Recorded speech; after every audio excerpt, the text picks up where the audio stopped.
Salut, je m'appelle Faisal Afidi, je suis formateur et coach en développement personnel et je fais cette vidéo pour parler du coaching scolaire, mais cette fois-ci pour répondre à une question que se posent beaucoup de futurs participants à la formation Master Coach scolaire et que plusieurs personnes se posent aussi quand ils envisagent de faire une carrière de coach et de coach scolaire plus spécifiquement et qui se demandent quelles sont les caractéristiques qu'il faudrait avoir pour mener à bien cette formation et aussi sa carrière de coach scolaire. Donc on va répondre à cette question et je vous donne donc rendez-vous tout de suite.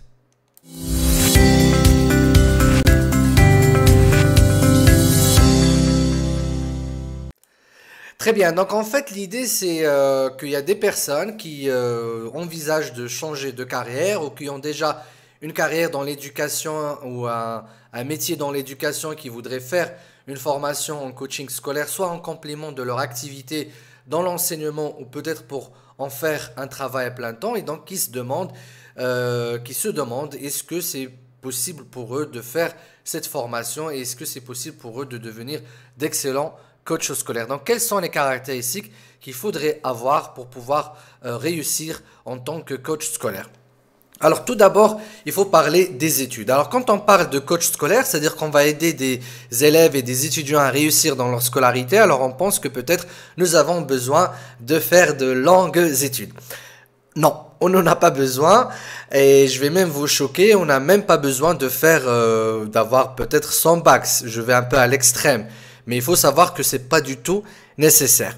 Pourquoi? Parce que le coaching est un métier qui accompagne la personne et qui n'est pas forcément un métier d'expertise dans un domaine particulier. Ce qui différencie les coachs et les consultants et les experts, c'est que les coachs sont des spécialistes dans l'atteinte de l'objectif ou des objectifs de la personne en cohérence avec son environnement, c'est-à-dire de manière à ce que cette personne puisse réussir sans qu'elle ait d'autres conflits dans son entourage. Donc ça, c'est la spécialité du coach.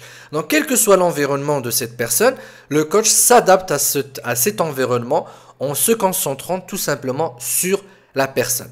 Bien évidemment, quand on est dans un domaine précis, qu'on a de la connaissance dans ce domaine, c'est toujours un plus. Mais ça peut même devenir un inconvénient parce que ça peut biaiser le travail du coaching et le travail d'experts et de consultants. Comme tous les participants à la formation, donc Master Coach scolaire, on découvre très vite que le coaching n'est pas le fait de donner des conseils, n'est pas le fait de guider de manière précise et détaillée, mais c'est le fait de puiser dans les ressources intérieures ou internes d'une personne pour les exploiter, que ce soit des défauts, des points positifs, des échecs, des réussites, pour atteindre un objectif bien précis.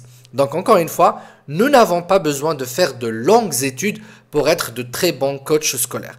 Mais le fait de faire par exemple des études universitaires, ça permet de mieux connaître la vie estudiantine dans le cadre universitaire, donc connaître certaines contraintes et de mieux donc les écouter, mais pas forcément donner des solutions.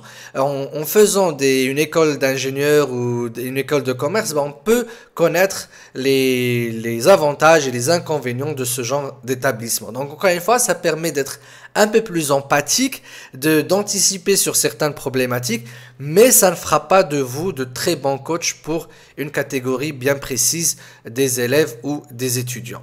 Il y a des personnes, par exemple, qui se spécialisent dans le coaching des classes prépa. Ça veut dire que ils ont fait des classes prépa et donc ils conseillent ou ils accompagnent des élèves qui sont dans ce genre de classe.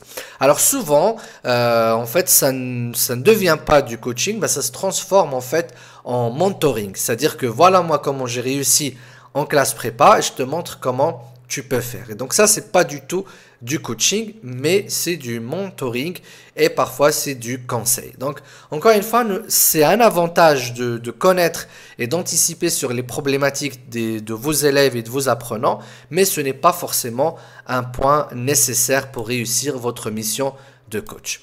Ensuite, est-ce qu'il faut être brillant dans ses études pour aider les élèves et les étudiants à devenir brillants à leur tour? Non. Pas du tout. Il faut savoir déjà que le coaching scolaire n'est pas uniquement orienté vers la réussite scolaire proprement dite.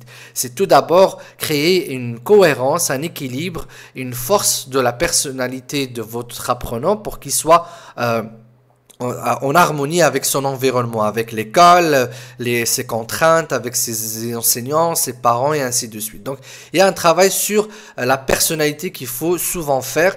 Et il est inclus le travail sur les notes et donc la réussite scolaire. Beaucoup de parents viennent voir des coachs scolaires non pas pour que leur enfant puisse réussir, mais pour l'amener à un certain équilibre et à une certaine confiance en soi et ainsi de suite. Donc on n'est pas obligé d'être brillant dans ses études pour aider les élèves et les étudiants à le devenir. Bien évidemment, parfois l'objectif du coaching c'est de vraiment réussir sur certaines matière. Là, encore une fois, il ne s'agit pas de faire du mentoring, c'est-à-dire, voilà, moi, comment je suis devenu premier de la classe, je te montre comment tu peux arriver. Mais là, il faut vraiment explorer parce que chaque élève ou chaque étudiant est un cas à part. Il y a des cas de blocage, il y a des situations de phobie, il y a des problèmes qui n'ont rien à voir avec le travail scolaire et qui peuvent conditionner la réussite scolaire. Donc, le coach, il doit pouvoir jongler entre tout cela. Bien évidemment, beaucoup d'étudiants en master coaching scolaire découvrent également les techniques d'apprentissage accéléré, ce qui leur permet de découvrir pourquoi eux, ils n'étaient pas brillants dans leur scolarité. Et ça, c'est un très grand avantage dans le coaching parce que en ayant vécu un problème, il est beaucoup plus facile d'aider quelqu'un à le résoudre. Mais encore une fois, nous ne sommes pas dans le conseil ni dans l'expertise, nous sommes dans l'accompagnement et dans le coaching. Le coaching scolaire est un métier humaniste. Il faut aimer les humains, il faut aimer les créatures humaines. Les créatures humaines sont très complexes, pleines de contradictions, pleines d'amalgames, pleines de problèmes de communication, plein d'incompréhension. Il faut aimer cette complexité, il faut aimer ces contradictions, il faut aimer ces variations. Les êtres humains aussi changent beaucoup, varient dans leurs actions, dans leurs objectifs, dans leurs résultats.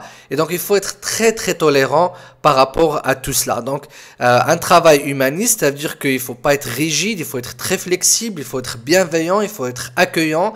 Il faut être dans l'acceptation et jamais dans le jugement. Donc, si vous êtes quelqu'un qui est très autoritaire, qui préfère obtenir des résultats le plus vite possible par de l'ordre, par de la discipline, par une rigueur imposée, eh bien peut-être que le coaching n'est pas pour vous. Vous allez me dire, oui, mais quand même pour obtenir des résultats, il faut de la rigueur, de la discipline et beaucoup d'exigences. Ça en fait partie dans le coaching, mais ce n'est pas uniquement l'outil qu'on utilise dans le coaching. On utilise beaucoup d'autres outils, étant donné que d'ailleurs, à l'école ou chez les parents, la discipline, la rigueur et l'exigence n'a pas donné de résultats. Donc, on passe à d'autres outils que le coach propose. Et là, donc, on doit être dans le compromis, dans l'attente, dans la patience pour pouvoir obtenir des résultats et donc pour pouvoir dépasser les obstacles qui empêchent à la rigueur et la discipline de se mettre en place. Tous les êtres humains aimeraient être disciplinés et rigoureux, mais pas tous y arrivent et donc le coach vient avec un autre esprit qui permettra d'installer ou d'instaurer cette discipline ou cette rigueur. Donc, il faut aimer les humains, il faut aimer d'être avec eux. C'est pas forcément le fait d'être extraverti ou sociable, mais tout simplement aimer les créatures humaines et aimer vivre avec et la comprendre et toujours la faire avancer. Une expérience dans l'enseignement n'est pas nécessaire non plus. Elle est avantageuse, mais encore une fois, dans une certaine limite. Ça permet de connaître un peu les contraintes des élèves et des étudiants dans la vie scolaire, mais ce n'est pas toujours un atout parce que c'est très difficile de séparer entre la mentalité de l'enseignant qui est orienté matière et contenu et le coach qui est orienté accompagnement et résultat par rapport à des objectifs fixés à l'avance. Donc, si vous êtes enseignant, c'est un avantage, mais il va falloir faire un très grand travail sur soi-même pour séparer ou pour distinguer entre la mentalité et l'attitude ou la posture de l'enseignant et la posture du coach. Et ça, c'est très important dans la formation Master Coaching scolaire parce que sinon, vous risquez juste d'être un enseignant, un coach enseignant et je ne crois pas à cette appellation. Ce sont deux choses différentes, ce sont deux approches différentes. Et parfois, vous pouvez coacher des personnes, par exemple, qui ne sont pas dans vos classes en tant qu'enseignant, et ça sera difficile pour vous de coacher des élèves que vous enseignez en même temps. Ça va être presque impossible et c'est déconseillé. Donc, ce sont deux rôles différents. Il faut envisager cela quand vous allez faire votre formation en tant que coach scolaire. Avoir une attitude enthousiaste. Et oui, le coach est quelqu'un qui est dans l'optimisme permanent, qui est dans la motivation permanente, qui est dans l'attente de résultats positifs permanents, en permanence. Et donc, c'est une attitude qu'il faut transmettre, qu'il faut diffuser, que les coachés doivent ressentir à tout instant. Et donc, c'est une attitude qu'il faut avoir dans la vie en général. Et pour les coachs, il faut en avoir une dose un peu plus importante.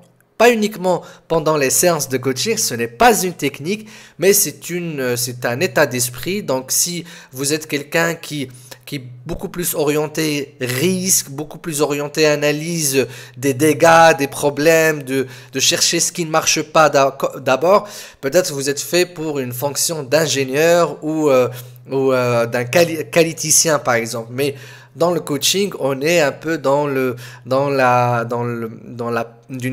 la perception positive de beaucoup de choses. On prend tous les échecs comme des choses positives qui doivent arriver, qui quand ils arrivent, on les utilise pour pouvoir arriver à autre chose, et on utilise les défauts pour pouvoir en faire des points forts, et ainsi de suite.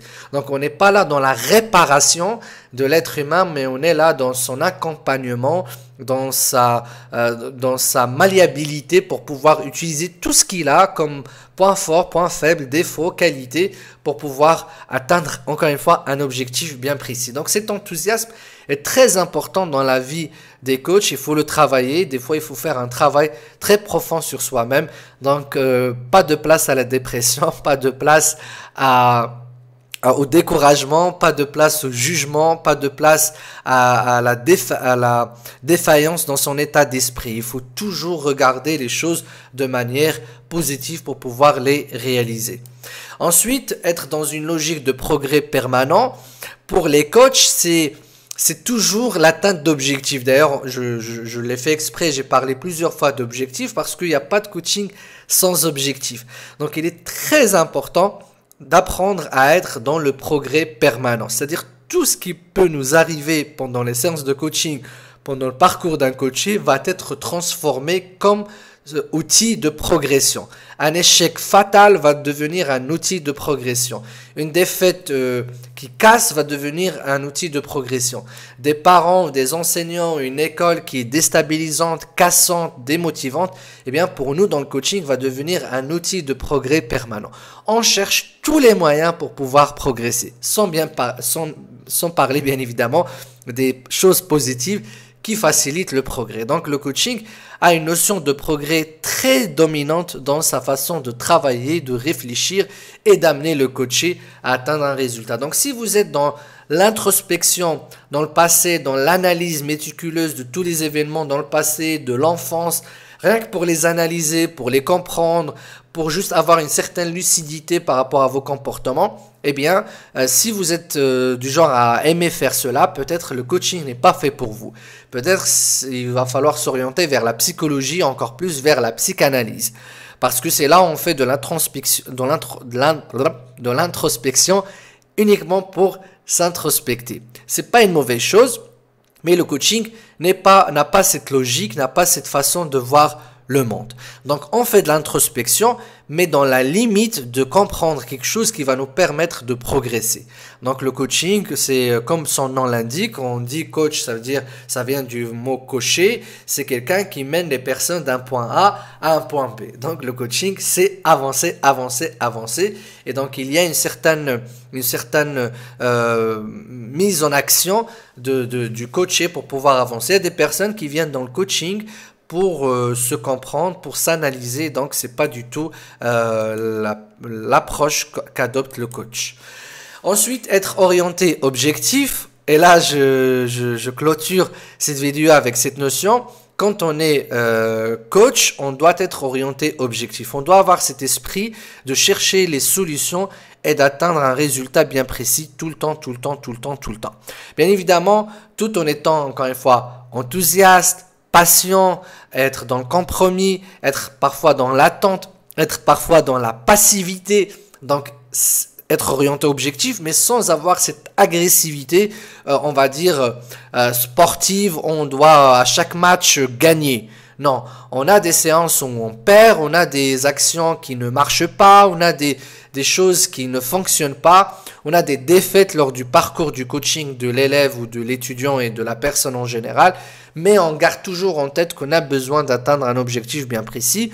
On est flexible également en termes d'objectifs, on peut les changer en cours de route, on peut en supprimer quelques-uns et en rajouter d'autres, mais il faut garder en tête que c'est très important d'avoir cette mentalité objectif orienté vers le futur. Donc voilà les choses qu'il faut avoir dans sa façon de réfléchir, dans son attitude, dans sa mentalité, voire même dans sa personnalité pour réussir sa carrière de coach. Donc le coaching est un métier passionnant, est un métier qui a connu un grand essor ces 20 dernières années. Ce n'est pas parce que c'est quelque chose qui est à la mode, c'est pas parce que ça a un nom joli, mais c'est parce que ça donne des résultats. Et donc il a retrouvé sa place assez facilement, que ce soit dans le monde des affaires ou aujourd'hui dans le monde de la vie courante. Et le coaching scolaire va devenir également un des métiers qui va être très très demandé, qui est d'ailleurs très très demandé en ce moment, parce qu'il va aussi répondre à une exigence du système scolaire et de la pression familiale que les enseignants aujourd'hui et l'école ne pourra pas gérer, étant donné que chacun va devoir avoir une mission particulière. Donc, si vous êtes intéressé par une formation en master coaching scolaire sur plusieurs mois avec un projet de fin d'études pour valider votre formation et un accompagnement pour la mise en place de votre activité en tant que coach indépendant ou coach qui va travailler avec des structures d'enseignement ou d'autres structures, vous pouvez cliquer sur le lien en bas de cette vidéo et faire une demande d'entretien pour pouvoir valider votre motivation et vos capacités à faire ce métier et à réussir cette formation. Et je serai ravi de vous retrouver plus tard dans une salle de formation pour devenir coach scolaire. Je vous remercie et si vous avez des questions, n'hésitez pas à les poser en bas de cette vidéo dans la partie commentaires. On fera des vidéos pour vous répondre. On va vous répondre tout simplement en vous écrivant dans la partie, encore une fois, commentaires. Et si vous avez aimé cette vidéo, n'hésitez pas à la liker et n'hésitez pas également à vous inscrire à notre chaîne pour recevoir nos nouvelles vidéos régulièrement. Donc merci encore une fois et je vous dis à très très bientôt. Ciao ciao.